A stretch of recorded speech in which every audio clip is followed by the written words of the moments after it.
Hi friends, how are you today? Sally and I are glad you're here. Sally, can you say hi to our friends? Say hi, friends. Yeah. You know what, friends? Do you know why she's excited? She wants to say hi to you, but what else does she want?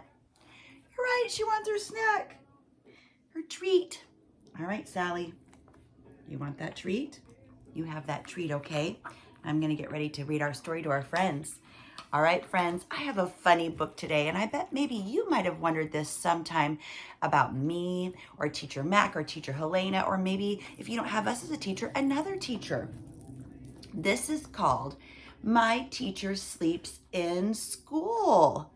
Do you think that I sleep at school? I don't, friends. You're right. I'm right here in my home today.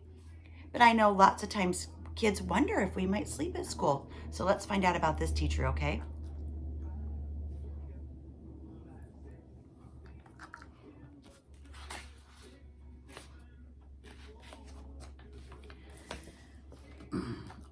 Goodbye, called Miss Marsh. I'll see you tomorrow. Miss Marsh went back into school. Everyone began to walk home. What is Miss Marsh, friends, and all the other friends? Are they children and people? Nope, you're right, they're elephants. It's kind of fun. I think the teacher sleeps at school, said Molly. I think she stays here all night long. What a silly idea, said Gray. Teachers don't sleep in school. Miss Marsh does, said Molly. She always is there when we come, and she's always there when we leave. I think the classroom is her home. Why don't you ask her? Dared Gray. I did once, said Molly, and she just laughed and laughed, but then she didn't say yes or no.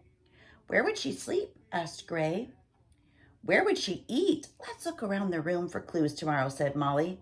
Maybe we'll find out.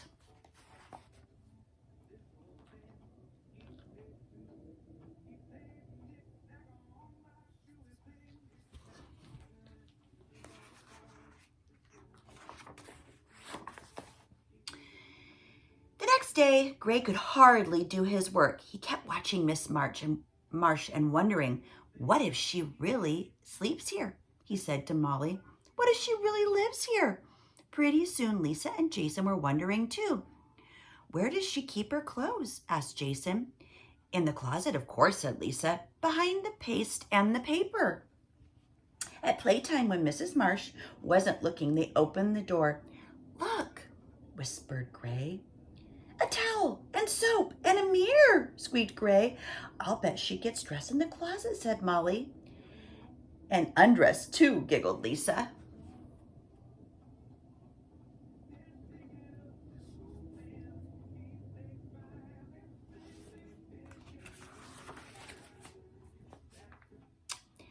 I'll bet she wears funny pajamas, said Gray.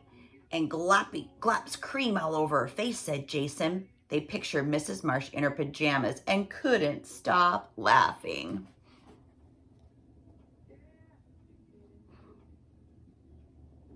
Do you think your teacher wears pajamas? It's true, we wear pajamas, friends. The next day, they tiptoed over to the play kitchen. I saw her hide 2 bags in here this morning, said Molly. More proof, said Gray in a loud whisper. It's paper plates and napkins and lots of forks and spoons. She must be having company. I see a cake mix and eggs in the bag, whispered Lisa. She must be baking a real cake. I think she cooks her supper here every night, said Molly. That oven is only make-believe, said Jason. She can make it work, said Molly. Teachers can do anything.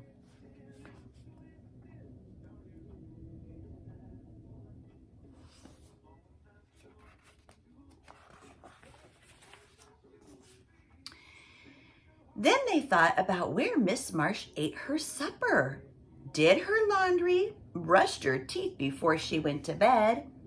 But where did she sleep? That was still a mystery. Maybe she sleeps on the bookshelf, suggested Gray. Or the piano, said Molly. They looked and looked, but they couldn't find any clues.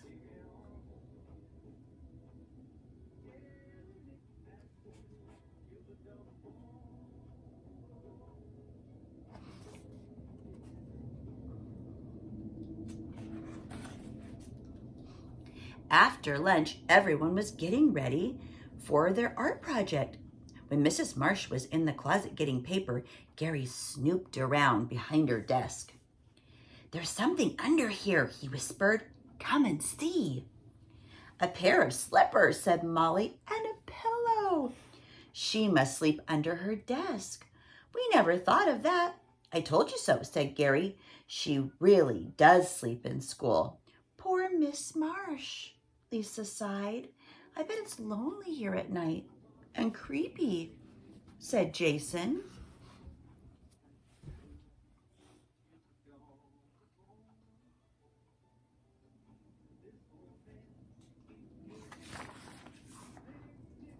Then Molly had an idea. "Let's leave her a good night snack," she said. "And a nice note," said Jason. "And something cuddly to sleep with," said Lisa. Gary had part of a sandwich left over from his lunch. Jason saved 6 potato chips for later. Lisa got her teddy bear out of her cubby. Molly was in charge of the note. "Surprise," she wrote. "We know you sleep here. Good night and sleep tight."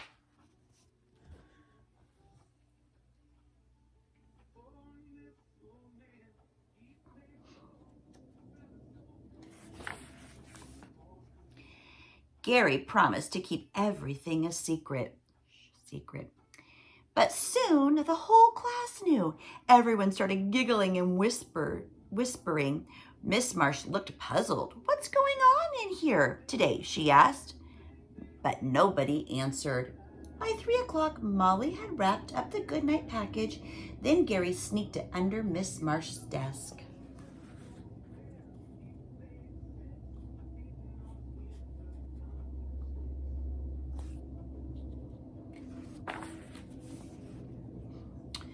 The next day, everyone got to school early. They could hardly wait to see what Mrs. Marsh would say. But all she said was, we are going on a mystery trip today. And she wouldn't tell them where, not even a hint.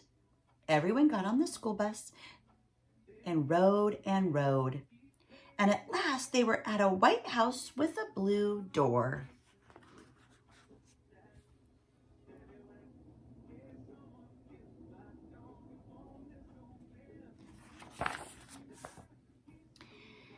"This is where I live," announced Miss Marsh. Gary looked at Molly, and Molly looked at Lisa, and Lisa looked at Jason.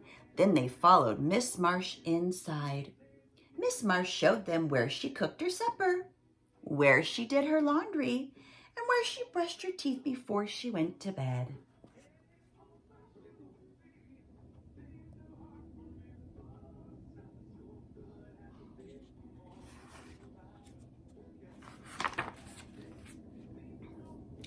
"And this," said Miss Marsh, "is where I sleep every night." "Every night?" asked Molly. "Every night," said Miss Marsh. And then she showed her children her children's room. "You even have children?" said Lisa. "Yes," said Miss Marsh.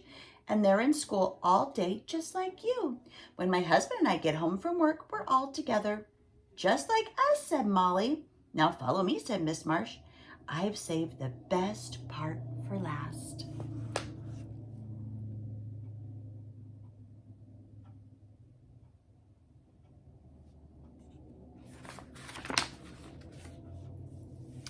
She led the class into the dining room. There were paper plates and napkins from the shopping bag at school. "I've been planning a special treat for the class," said Miss Marsh. "Oh," said Molly, "we thought—" "I know what you thought," said Miss Marsh, laughing. Then Miss Marsh brought a big cake out, just like the one on Molly's note. "It was surprise. I baked this last night," said Miss Marsh. "I baked it in my own oven, in my own kitchen, and after that I went to sleep in my real bed."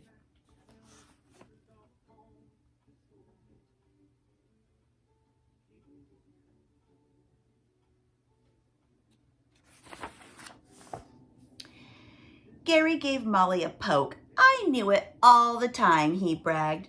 "Teachers never sleep in school." Molly didn't even answer him. Miss Marsh was smiling, In her special way, "Molly," she said, "will you help me cut the cake?" Miss Marsh served everyone a piece with a heart on it.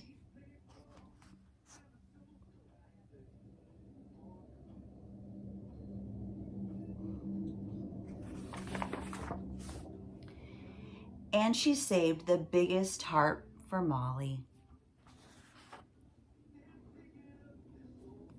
And that's the end, friends. Isn't that a fun book? Friends, it's true. We teachers, we have homes and families and real beds. It's fun to pretend though, isn't it? And I know a lot of you have wondered if we live at school because we are always there when you're there. We love being there. We can't wait, in fact, to be back at school with you. Hopefully it's going to happen really soon. All right, friends, it's time to say goodbye to you. Goodbye, Craig and Teresa and Ashlyn and Jody, Remy, Amber, Olivia, Teacher Mac, Andy and Ada, Eli from Bend, Ellie, Sam and Nolan, Maya and Eleanor, Cooper, Elliot and Charlotte. Good night, friends. Emma, Becky and Bella, Eloise, Karen, Joshua, Julia and Jeffrey, Marquise and Maya, Gray, Avery, Mikey, Vesper, Thea, Brooke and Will, Lizzie, Eli, Stella. Go Duck, Stella. Look, I've got my duck hat on today. Emma, Addison, Brooklyn Ray, Harper May and Henry, Soren and Johan. What's for snack today, boys? Ford and Fife, Flinny, Alexa, Lily and Lincoln, Landon, Adeline, Everly, Kinsley, Blossom and Larky, Brant and Reese. Who's the busy bee today, friends? Michael and Milo, Rayu, Sophia and Maverick, Avery, Dakota, Pam and Jason and Lola, Andy, Kristen and Mindy, Terry and Judy, Millie and Sammy, Ruby and Oli, Sutton and Salone, Sebastian and Lucy, Olivia and Peyton, Freya, London and Henry, Ellis, Boise Bear, Max, Carlota, and Nathan and Avery. Friends, if you didn't hear your name, it's okay, I know you're out there, but if you'd like to hear your name, make sure your grown-up lets me know so I can say hi to you too, okay? All right, Sally and I are gonna say goodbye. Sally, would you like to come say goodbye to our friends? Come say goodbye. Come here. All right, friends, this is Sally and I saying goodbye, and we'll see you tomorrow.